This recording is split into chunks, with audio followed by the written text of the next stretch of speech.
80-luvulla ulkosuomalaiset Hollannissa olivat järjestäytyneet eri alueisiin.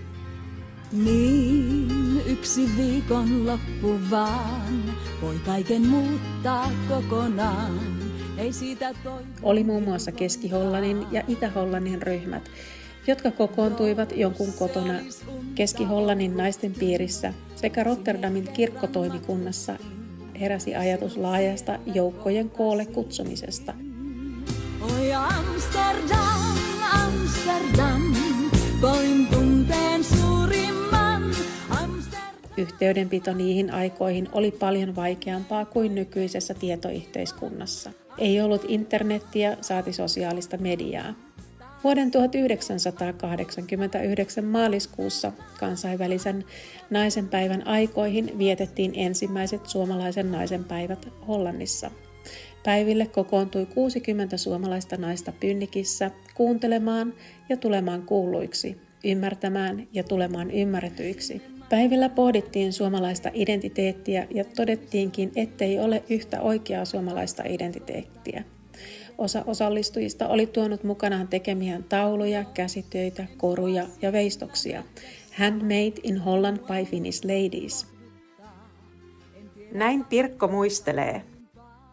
Ensimmäiset naisenpäivät olivat minulle tosi tärkeät ja siksi mieleenpainuvat.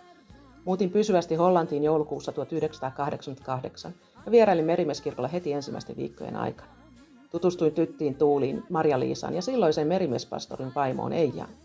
Samalla porukalla Merimieskirkon autolla matkasimme naisenpäiville.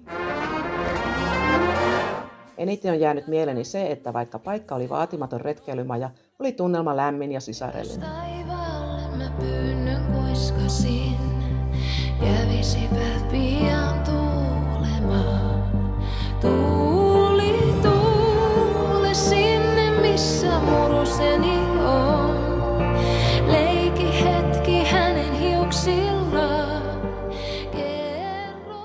Monet minulle vielä Hollannissa kummalliset tavat ja tottumukset käytiin nauraen läpi ja tunsin, että en ollut ainoa, joka joskus kummasteli paikallista sukua. Paljon myös laulettiin yhdessä. Naisenpäivät jäi minulle monta tuttavaa, joiden kanssa pidin yhteyttä, jotka auttoivat minua sopeutumaan uuteen kotimaahani. Oli myös järjestelmässä joidenkin seuraavien naisenpäivien ohjelmaa. Lauantai-iltana oli naurun ilta. Jokainen työryhmä valmisti oman ohjelmansa, kapareensa. Yleisö arvaili, mitä sananlaskua kyseinen ryhmä yritti esittää.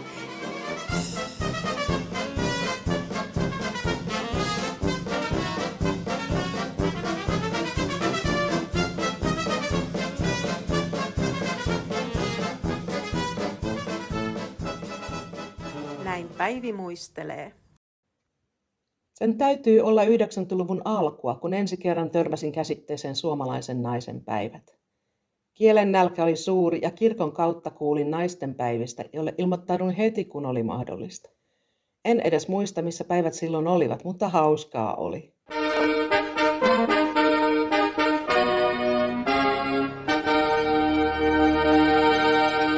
Pääosin käytimme ajan rupatteluun, taisi joku työpajakin olla. Saunasta ja ruuasta nautittiin. Kommunikointi, joka siihen aikaan ei ollut niin yksinkertaista tai itsestäänselvää kuin nyt, oli pääosassa. Olen monesti kuullut muunmaalaisilta, kuinka ainutlaatuinen tämä etninen viikonloppumme onkaan. Nuori polvi tuo uusia ideoita ja uutta henkeä tähän tapahtumaan. Tästä lähtien onkin järjestetty suomalaisen naisen päiviä joka vuosi, ainoastaan vuosi 2020 on jäänyt väliin epidemian vuoksi. Mistä sä oot? Anna-Maija Scholten, Maunola. Olen asunut tässä maassa 40 vuotta. Wow. Vuodesta 1983 lähtien. Okei. Ja olen osallistunut suomalaisen naisen päiville aika monta kertaa. Alkuvuodet, niin nehän oli aika paljon sitä, että tehtiin itse ohjelmaa ja se oli vähän semmoista kotikutosta enempi. Että sitten se on muuttunut enempi tämmöiseksi, että on tullut artisteja Suomesta ja kaikenlaisia vierailijoita. Että monella tavalla on niin kuin päivät muuttuneet vuosien varrella. Monille myöskin sitten se niin kuin mahdollisuus, että sä voit tavata sit niitä ihmisiä, joita sä ehkä tapaat vain kerran vuodessa, juuri niillä naisenpäivillä. Ja joka kerta sä tutustut myöskin uusiin ihmisiin siellä sitten. Että minullakin on semmoisia vuosikymmenien kestäneitä ystävyyssuhteita naisenpäiviltä lähteneitä. Pitäkää naiset yhteyttä sisariin. Ja sisaria ovat kaikki naiset sun ympärillä. Ne on äitejä, ne on mummoja, ne on kummeja, ne on siskoja, ne on lapsia, tyttöjä, tyttären tyttäriä ja ystävättäriä. Et kuinka tärkeää se on näihin ystävyyssuhteisiin ja se, tai näihin naisiin, näihin sisariin. Tässä sisarista puhuttiin siinä mailissa, se oli hyvin hauska. Naisenpäivillä 1994 toimittaja Päivi Istala haastatteli osanottajia radioon. Monet suomalaisista naisista sanoivat, että uuteen kotimaahan sopeutumisessa on 2 tärkeää asiaa. Kielen oppiminen ja omien ystävien löytäminen. Samoin ammatilliset asiat ovat monesti mutkikkaita. Suomalaiset tutkinnot eivät päde tai pidä. Tässä sitten 2 Pirkkoa, Pirkko Auehand ja Pirkko van Wijk. Avioliitossa kohta 20 vuotta ja sillä tavalla mun mies oli merimies. Ja meillä on aina hauska juttu siitä, että hän otti minut matkamuistoksi tänne Hollantiin. Ja ensiksi tulin vain katsomaan tosiaankin, miten viihdyn täällä. Ja sillä tiellä mä sitten edelleenkin täällä olen. Ja mä viihdyn, olen Hollannin ottanut uudeksi kotimaakseni.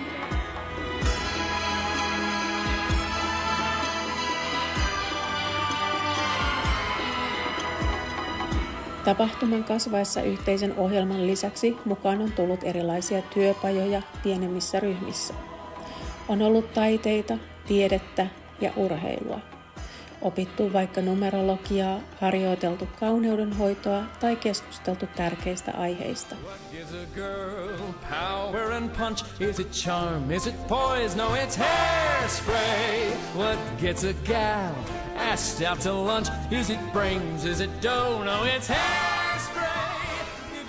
Myös toimikunta koostuu vapaaehtoisista ja vaihtuu tasaisin väliajoin.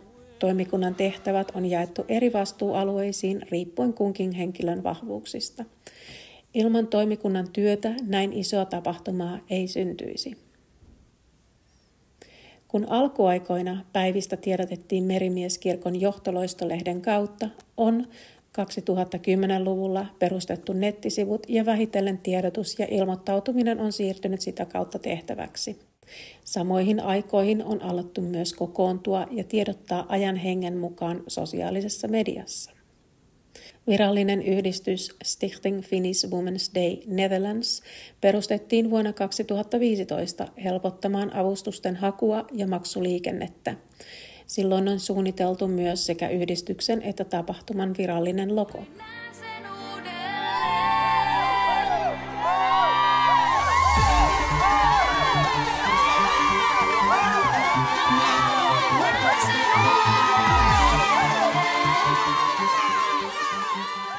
Mä olen Riitta Pautsaari ja mä asun Rotterdamissa.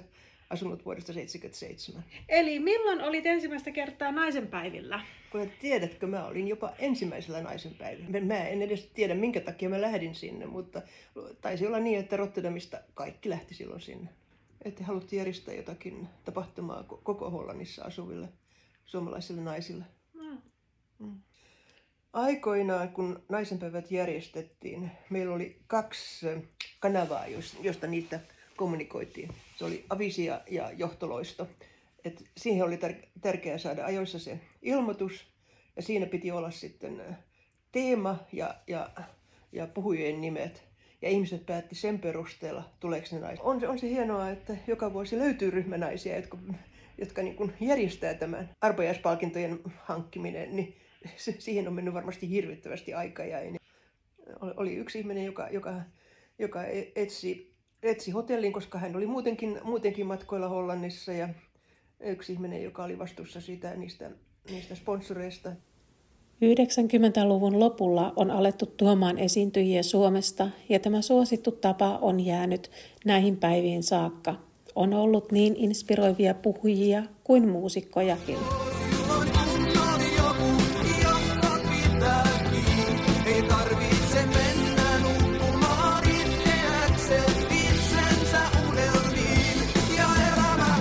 Päivästä päivään vieraiden pilkko sinulle.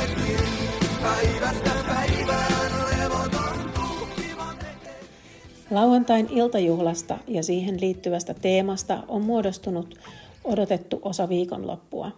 Teeman mukaan pukeudutaan antaumuksella ja kekseliäin asu on saanut ihanainen kiertopalkinnon. Päivillä on perinteisesti ollut myynnissä myös suomalaisia tai paikallisten suomalaisten valmistamia tuotteita. Näin on tuettu Hollannin suomalaisten naisten yrittäjyyttä ja helpotettu koti-ikävää suklaan voimin.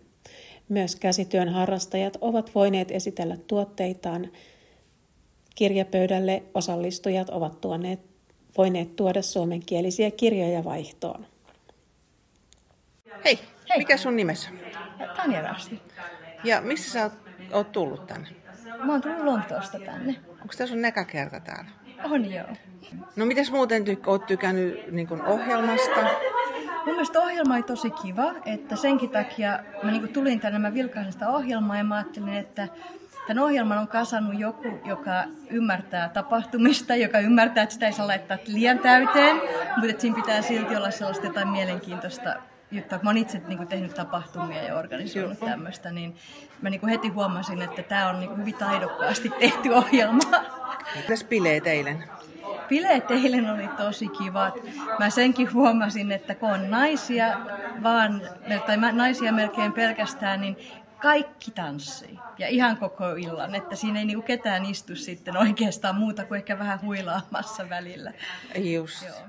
Mä oon Camilla Mattsson Pohjanmaalta, asunut Suomen ulkopuolella varmaan 23 vuotta luulisin. Hei, milloin sä olit ensimmäistä kertaa suomalaisen naisen päivillä?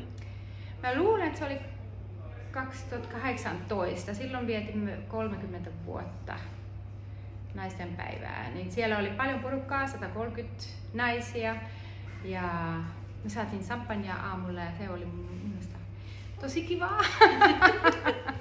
No kaikki toiminta, mitä siellä oli niin paljon workshopseja ja sitten tietysti kaikki nämä ihan naiset, jotka olivat aina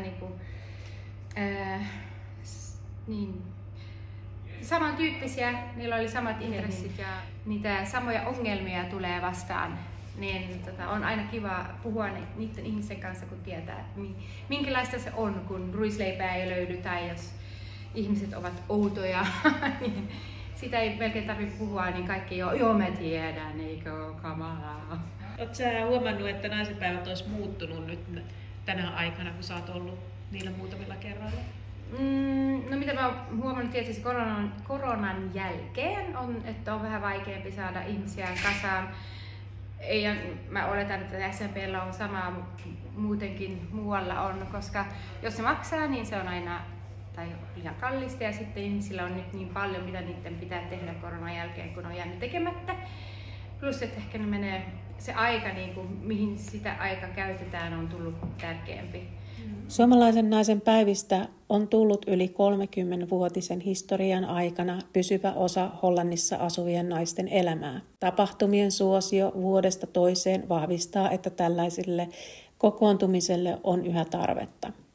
Kaikenikäiset naiset kokoontuvat yhteen, eikä meillä välttämättä ole muuta yhteistä kuin ulkosuomalaisuus. Se riittää. Päiville pääsee tutustumaan uusiin ihmisiin, luomaan ystävyyssuhteita ja olemaan ihan oma suomalainen itsensä. Ja mikä parasta, nykyään päiville osallistuu naisia jo toisessa sukupolvessa. Mitä tulevaisuus tuo tullessaan ja mihin suuntaan päivät kehittyvät, jäävät meidän hollannin suomalaisten päätettäviksi. Toivottavasti matka jatkuu yhdessä tehden, kuten ensimmäisillä päivilläkin.